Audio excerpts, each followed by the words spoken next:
Hello, everyone. I am so happy to be here with Temirova. Jamal and I go way back. Oh my God, 9 years back. I was new to Vancouver, and my father-in-law kindly introduced me to Jamal. He said, she is one of the few people you should meet. And I was immediately like, can you be my mentor? And Jamal would make time. And honestly, looking back now, Jamal, I'm embarrassed because I would just show up without an agenda. I'd just be like, tell me. So thank you so much for that time. I have amazing fond memories. And Jamal has been so successful in her career. And I'm so excited for all of you to hear from her and just learn something. So welcome. Thank you, Humaira. It's great to be here. And first of all, I don't know why you were embarrassed, because I was appreciative of you the day we met. So I knew much. you're going to go far. You just had that energy, and it was absolute pleasure. So thank you for having me here. Thank you. Are you saying I've come far? Just kidding. So one of the things that I get asked a lot, and I know I've been there, where when you're working, especially in the corporate world, for women and visible minorities especially, like, it seems like such an uphill battle to climb up the ladder. Really uphill battle. But you've been able to do it successfully. I always thought of you, and I thought of, like, how do women do it? I thought of you. So you've been able to do it successfully. How? Just please share anything you can. Thank you. I'm still in progress. There is still a lot of ladders to climb. If I would share what worked for me from corporate point of view, is one thing is acknowledgement that it's uphill battle for anyone. Men or women or part of LGBTQ community. Absolutely. It's very, very hard. And here is why. As you climb up, the positions are becoming fewer and the competition becoming better. You're not competing with the best for perks. And those perks are opportunity to go and conquer the world, opportunity to work and shape strategy and execute it and live your DNA. That is exciting for many people, and many people want it. Then comes salary, then comes certain perks, and so on. So what worked for me is when I acknowledged that I am among the best, and I'm competing really for the positions that are given to the best and not given, earned by the best. So the three things. One is acknowledging that you're competing for that position among the peers who are some actually better than you are. The second one is what price are you willing to pay?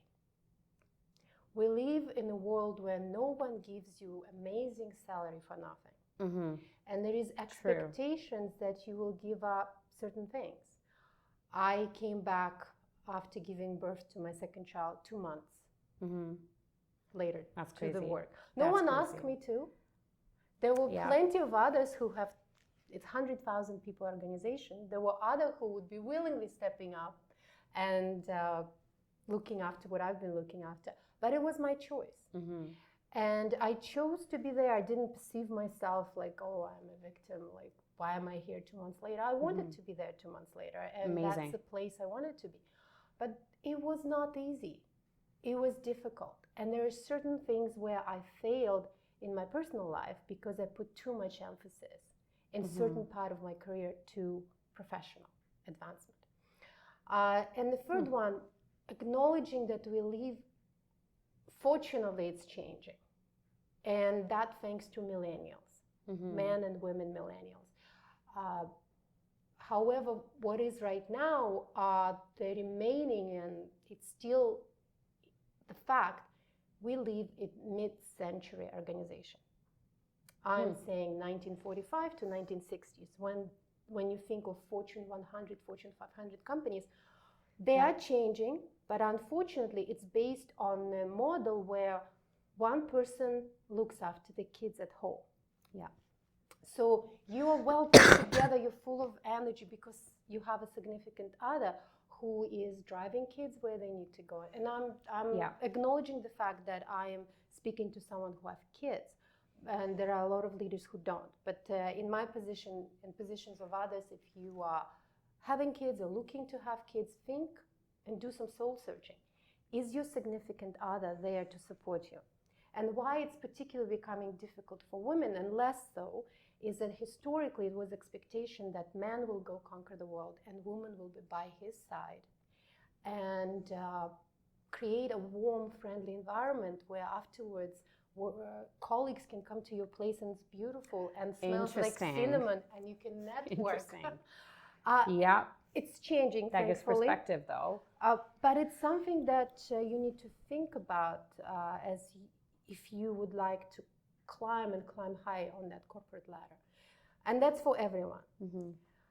In terms of how did I manage it? I created my own tribe. My mom is my tribe. That's amazing. I can travel. I know I can drop everything in the last minute if I have to go somewhere, and my mom will be there for me. And my kids, they have a lot of aunties, and those are my best friends. They're not related, but I know I can call them and they say, could you pick up my kid? I'm running behind. And I have nannies that I can call. I have the community that I created around me to be able to do it. And another thing is I learned to drop superwoman syndrome. Yeah. It's exhausting. That is exhausting. I feel it. You know what? Here it is. I'll tell you this. Here I am, 2 months maternity leave, right? And I insisted that I would be breastfeeding my child because I wanted to, and that's something I chose to. So we're sitting around the table, and one person who happened to be a man says, oh, I'm so tired. I haven't slept all night because my child has a fever. And everyone around was empathetic, and they were empathetic. It was his way of saying, I'm not the sharpest today, and that's because I didn't sleep. And I said, oh, they're such a great father. And guess what's going through my mind? I haven't slept for the last 4 months. I know. Because the last month of pregnancy is so hard to sleep. Oh, gosh, yeah. And now my child, I need to feed this child every 2 hours. And by the way, I hope this meeting will be over soon because I need to go pump. Yeah. Meanwhile, I look all well put together. Oh, my gosh. And I didn't give a chance to the leadership team. And that's where the superwoman image fails high achievers, because I should have given a chance to this leadership team to say, oh yeah, I'm in the way that I wanted to describe and comfortably describe it. So then everyone around the table would be like, oh, let's give her some slack. Totally. Because condition is temporary. She will be back performing a couple months later. And if we notice something where she drops a ball, because I thought I'm not dropping the ball, but I'm sure I was dropping the ball. I was sleep deprived. I just got through this huge milestone. So that's where, as a woman, sometimes we are not helping ourselves. But there are legitimate barriers. And one thing you mentioned as an ethnic minority, I never think of myself as ethnic minority. Why? Because I'm not. Talk to me. My God. I have allergic reaction when people call me person of color. And it's like, oh, that's hilarious. What Actually, is that? No, that's true. What is that? Yeah. It's like the whole system of white and yellow and red and black was developed during colonization. And adopting that language to yourself. I am Kyrgyz Canadian, but I would never consider myself, when I meet you or whenever I talk, I'm Jamal, period. Like I come with all that differences, but I'm a person. Totally. I love that. Okay. I really love that. I do not appreciate women of color. I sometimes have to use it depending on the context, but I mean, I don't even visibly look like the people of color that you talk about, right? But it's also, I guess I could go off on this topic, but really just having that, my hair is not, person of color hair. My skin's not that way. I actually put a lot of bronzer on my face. So it's interesting because you're right, saying that you're a person of color almost is like we're others, right? And then if you're other, you're not belonging. You're not belonging. And if you're not belonging, you're not going to perform. You are walking in there are unfortunate stereotypes. And as human beings, we survive on those stereotypes. We make 30-second decision, and that's how we progress and still sapiens, right? It's just, look, you assess the situation, and if it's dangerous, that's what helps us, the first 30 seconds. Yeah. And then I don't want this to come across as to diminish the barriers, the struggles of what we would describe minorities, what we would describe. What I'm saying, I don't feel like minority, because minority assumes you are minor. Like words matter. Oh, like wow, majority, I never thought of minority, you're different. And that's how, for example, I met with this, I was mentoring this immigrant, and he dealt with China from Philippines, and he was hired to deal with China from Canada. And his demeanor, everything changed. He comes in and he's like, I'm an immigrant. I don't know how to function in this society. And I'm like, you've been kicking ass at Philippines dealing with China. China hasn't changed. You haven't changed. You just came to Canada. He's like, yeah. The expertise you're hired for hasn't changed. So I would be very careful, man or women, what are you telling yourself? Inside, and that's how you come across outside as well. Oh my gosh, I love that so much. There's such amazing golden nuggets in this. Like that word, I'm just now just thinking about it, like minor. People who know me, I am not a minor. I am like loud and major. You come in, right? I am like, just like over major.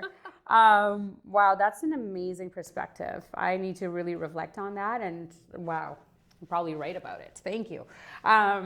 So while we talked about that, the reality is though that women and men behave differently in the workplace. We're seen differently in the workplace. How, acknowledging that that does happen, how as women can we influence that change or apply for that job or whatever that may be, you know? How can we, what's the art? Is there an art? Anything you can share. So, interesting question. And I love how you ask that. Men and women behave differently. And that's what we want. We want diversity. Love we it. want different behavior. So whenever I hear someone, be like a man, be assertive, walk in the room, like just claim the space and be it. So if I'm a woman and I'm try to be a man, at my best I'll be just average. I'll be average man because it's just Nobody wants to be average. That's true. That is so true. Be best you. Yeah. And with women, so I would like to acknowledge men. Men have been my mentors, and I am the one for whom equality and fairness is one of my core values. That's part of my moral compass. So when we say men and women are different, thank God. We are biologically different. It's been proven that men can go, it's like, I have a goal and I'll just walk towards it. It doesn't matter what outside. And that's where strength comes in. Woman, she would be like, okay, I have a goal and here's the contributing factors you can see holistically. Yeah. And that's when the magic happens. When you have someone with diversity. And I have seen male leaders who have more female, what we attribute to female leadership. And I have seen female leaders who have more male, what we attribute to male leadership. So one, what I'd like to acknowledge is thank God we're different. Let's celebrate it. Now, as a woman, how do you claim your space or how do you succeed?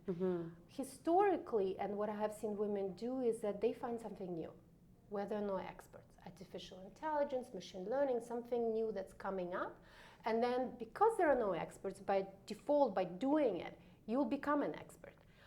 And I personally have, I love that, it works.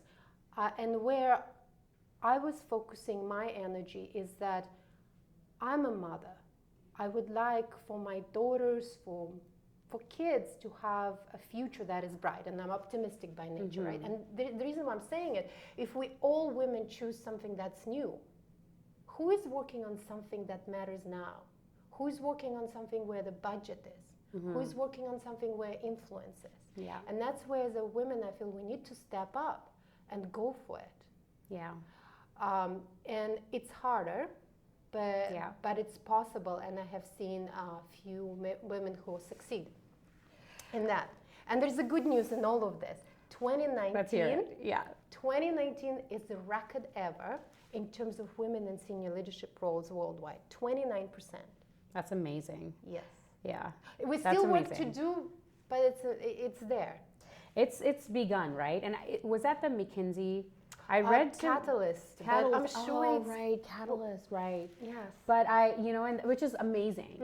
And actually, I had a different question, but I'm going to ask you this. So, McKinsey also just released a study about we have made strides in women in leadership, 100%.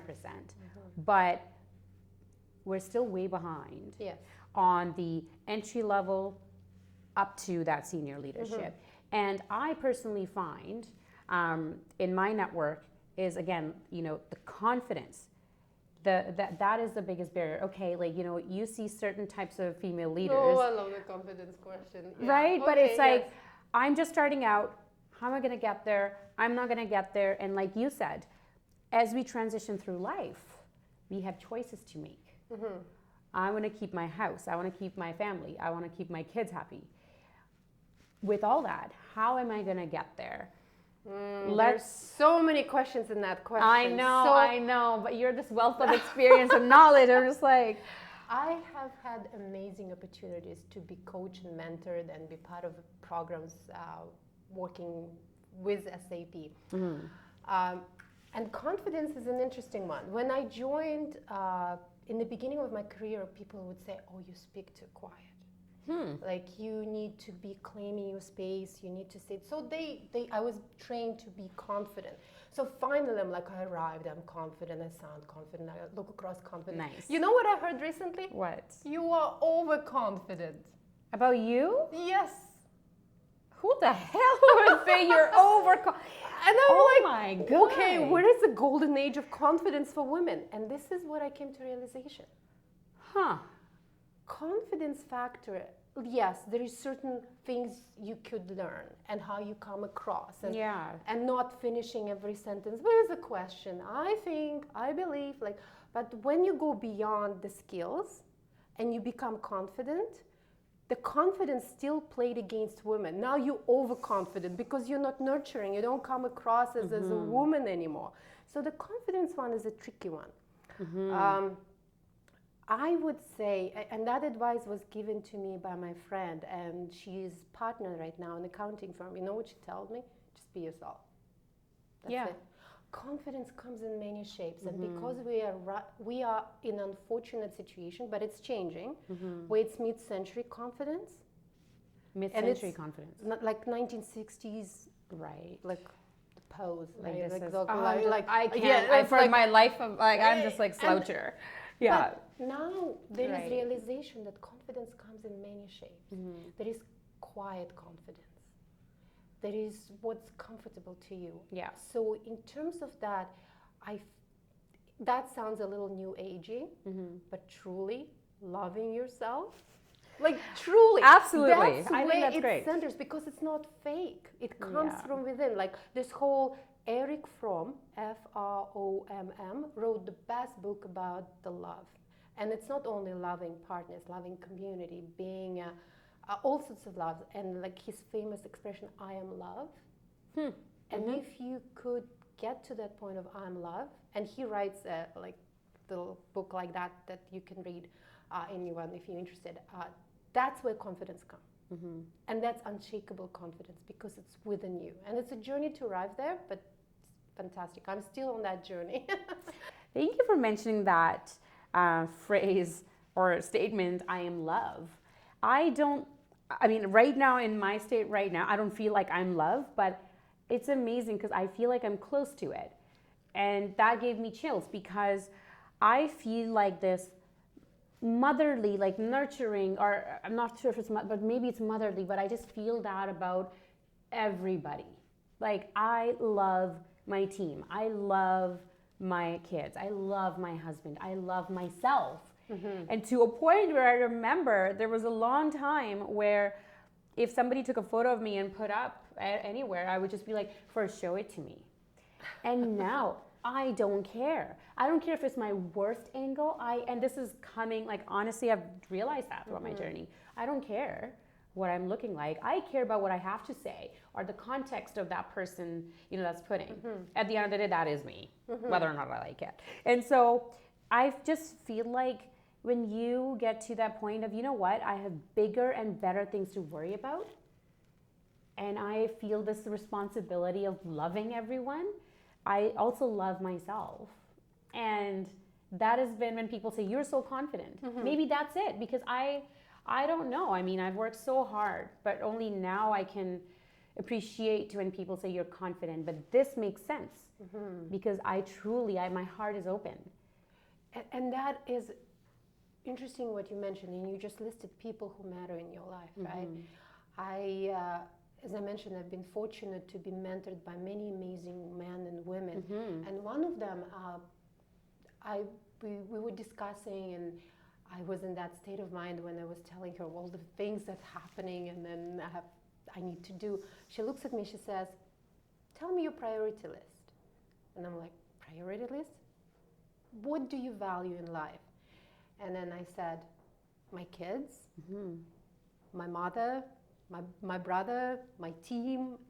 And I listed everyone. Like, if I had if I had a pet, I would put a pet. And then I said me. Last on that list. And then she says, "Now ask me the same question." And I know for the fact she is the most caring, kindest leader I have met, with tons of empathy, who also values her family. So she said, "Now ask me for that list." And I said, "Well, what's your list?" And she said, "Me, my husband, my kids, my parents, my team, my community." And I'm like, is it where like self-full comes from? Like self-full? And then she explained why, and I loved it. And that changed little things I do on daily. That changed me as well. She said, if I don't take care of me, my husband and I would not be a team who takes care of our kids and gives them love. Oh, wow. And that is deep. I know. And she gave it to me in the space amazing. of 5 minutes. I had like my aha moment. Oh, right. Because she said, if I am exhausted and I can't give it anything else, and I don't take care of myself, I can't take care of all the people who matter in my life. I cannot be a good wife, a good mama, a good daughter, a good sister, a good community member. And I'm like, whenever I get into that mode where I'm just, no one is asking me, I'm doing it all on my own, like going to emotional bankruptcy, right? Because you're giving. I'm like, I remember that voice, I remember that advice. I put myself first, take care of me, and then I can take care of people I love. And that's where I am love comes from. It's like from Eric Fromm's, it's land of milk and honey.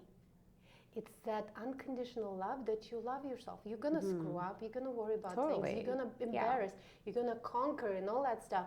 Whatever shape you are in, mentally, physically, I am enough. I am loved. That's amazing. That is so beautiful. I feel like now I need to go and meditate. That's amazing. That is beautiful. Thank you for sharing that. It was given to me as a gift, and I'm sharing it, and I'm trying to live it too, and it works. It will be the gift that keeps on giving. It's incredible. I know we're short on time, but I still have to ask you this question. So I recently learned, or somebody mentioned this to me, that you don't ask for what you don't get what you deserve. You get what you negotiate for. And that was like, oh my God, there is definitely truth in that. I wanted to just get your thoughts, because you've been able to, again, get to this level that a lot of us would just hope for. Like, tell me, what do you think about that? Thank you. And again, there are those incredible women that achieve so many heights, and I feel like I'm still climbing those heights, so thank you for being so kind. Negotiation is skill, and that skill that has no gender. women tend not to ask, but it doesn't mean that we should be against our male colleagues. They ask, so you go ahead and ask. And then once you get to that point, I can ask, and I'm okay with hearing no. Totally. And that's where I read the statistic, and they said 85% of senior leadership have learned how to sell. They've been in sales. And that's where, for me, if you say no, if I want to try it again, I'll ask again. If that's something, no, with me, okay, we're fine. But if that's something I want, I'll ask you 3 times. And I'll do it in a good faith, and I'll do it respectfully. So negotiation is a skill that is to be learned. No one is born great negotiator. Just once you give yourself permission to ask and not to be embarrassed or have allergic reaction to no, and being okay with no, and go like maybe we get to maybe or maybe to the yes, then go ahead and learn the skill. And there are 3 main negotiation skills.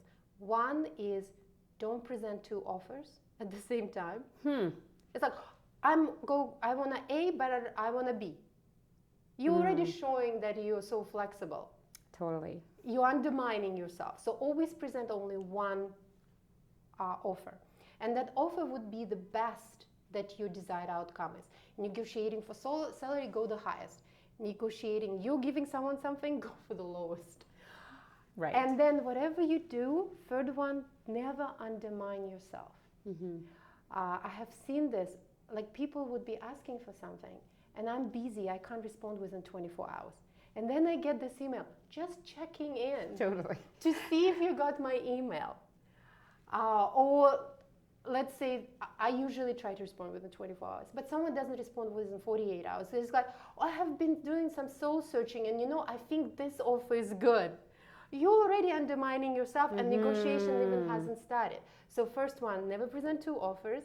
Second one is go for the highest or the lowest, whatever your goal is, and never undermine yourself. Yeah, love that. And then Google negotiating skills, tons of courses online. Well, why do I need to Google when I have Jamal right here with me?